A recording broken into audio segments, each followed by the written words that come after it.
Medtronic technologies impacted more than 72 million people in the last year, equating to 2 people every second. Harnessing the power of technology to take healthcare further, each technology has unique benefits designed to serve patients. The goal of this program is to get closer to the patient and to delve into the challenges and impact each technology has in practice. This is the Medtronic MedEd learning experience. The BIS monitoring system should not be used as the sole basis for diagnosis or therapy and is intended only as an adjunct in patient assessment. Reliance on BIS system alone for intraoperative anesthetic management is not recommended. Medtronic's medical education programs are offered to provide attendees education on the FDA-cleared indications and use of our products when applicable. The contents and conclusions of the following program are solely those of the speakers unless otherwise cited. The speakers are responsible for all content and any necessary permissions. The speakers received funding from Covidien LP, a Medtronic company, for the speaking engagement. For this segment of the series, a discussion on anesthesia in the brain, we will discuss the evidence to support BIS use for brain monitoring.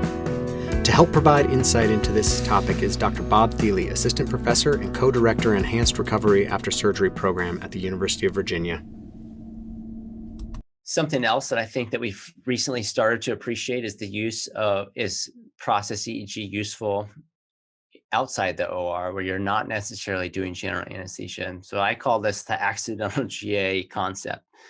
And it turns out that both at Penn and Thomas Jefferson University in Philadelphia, they've done some really interesting studies in the last couple of years about procedural sedation cases for the bispectral index or process EEG monitors on these patients and measured their depth of anesthesia. So these providers were blinded to the process EEG output, and it was only used to sort of record the depth of anesthesia. And these colonoscopy patients received either a propofol or non-propofol anesthetic. This is the Penn study. And the patients who received a propofol-based anesthetic for sedation during colonoscopy, actually half of them were under general anesthesia. So that would be a BIS score of 60 or less. And about 6% of them actually were so deep they started to develop burst suppression. So that's not sedation, that's general anesthesia. And the group that didn't get propofol, almost none of them were under general anesthesia and none of them experienced burst suppression. This is a similar study at TJ, Thomas Jefferson University, where they only studied patients that were anesthetized with propofol.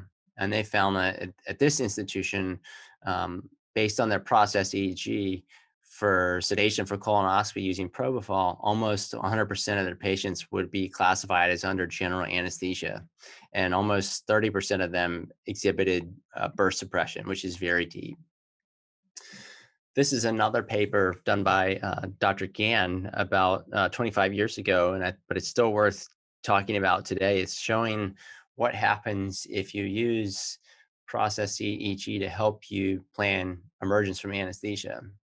And so both groups in this study received process EEG. In one group, it was blinded. In the other group, the providers attempted to up-titrate or allow the BIS to go between 60 and 75 in the last 15 minutes of the case.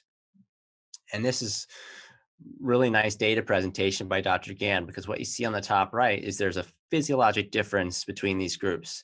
The intervention group clearly had a faster rise in the bispectral index at the end of the case. So the process EEG is showing a fundamental difference in the brain state at the end of the case if you use this to guide your anesthetic. And that actually led to an outcome difference that you could measure. These patients who you allowed the BIS score to come up a little bit early did routinely wake up faster, about 5 to 10 minutes faster. Environmental considerations, that's something that I think 10 years ago I wouldn't have really thought much about, but everybody talks about global warming, which is important. Volatile anesthetic agents are not good for the ozone layer. And then there's a question of environmental toxicity, and this is controversial, so I don't want to suggest that this is definitive, but there is some belief that the chronic exposure to volatile anesthetic agents could be harmful to the health of providers. And that brings up the question to me of this idea of all other things being equal, we're going to use volatile anesthetic agents for anesthesia. And why is that? And certainly when I was training, what I was taught is that volatile anesthetic agents induce what's called pharmacologic preconditioning, PPC.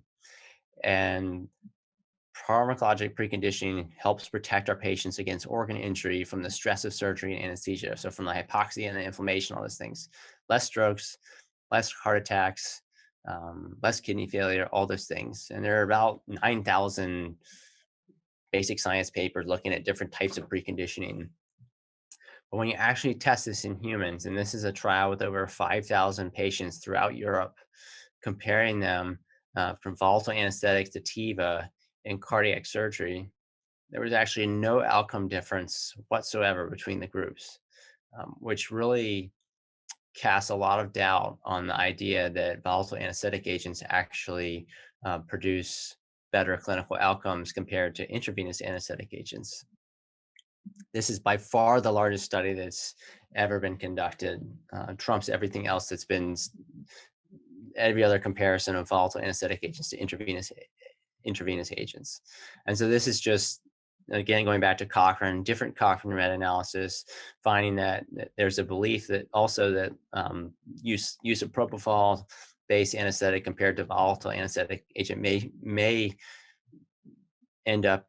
produce a lower incidence of postoperative cognitive dysfunction after surgery, which is really increasingly important. It's always good to look at more than one paper when you're making decisions about how to provide care. And I think the Cochrane database of systematic reviews has a very strong reputation for providing unbiased analysis of data. It's available in the biomedical literature, in particular, the most up-to-date data. These systematic reviews are updated every 4 or 5 years.